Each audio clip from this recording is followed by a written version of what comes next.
aussi que cet ouvrage pourrait être l'évangile de Barnabé, un texte dans lequel Jésus citerait l'avènement du prophète Mahomet. Quoi qu'il en soit, le manuscrit a été placé sous haute protection. Il serait estimé à plus de 17 millions d'euros. Cette Bible soutient que Jésus n'a pas été crucifié, le Vatican est sidéré. Cette Bible a été découverte et gardée secrète, en 2000 et contient l'évangile de Barnabé, un disciple du Christ, qui soutient que Jésus n'a pas été crucifié, qu'il n'était pas le Fils de Dieu, mais bien un prophète.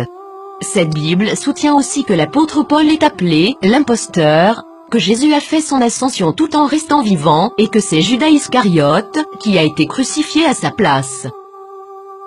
Authenticité selon les rapports, les experts et les autorités religieuses, à Téhéran, insistent sur le fait que le livre est un original.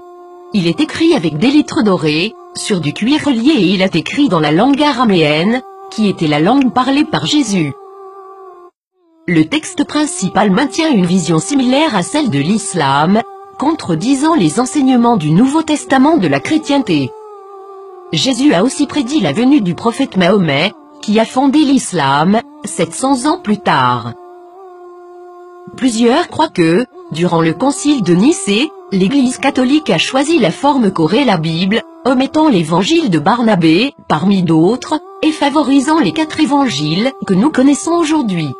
De nombreux textes bibliques ont commencé à faire surface depuis ce temps, incluant ceux de la Mère morte et les évangiles gnostiques, mais cette Bible semble tout particulièrement inquiéter le Vatican.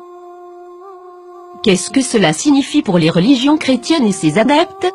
Quelque chose d'inconfortable. Le Vatican a demandé aux autorités turques de pouvoir examiner le contenu du livre.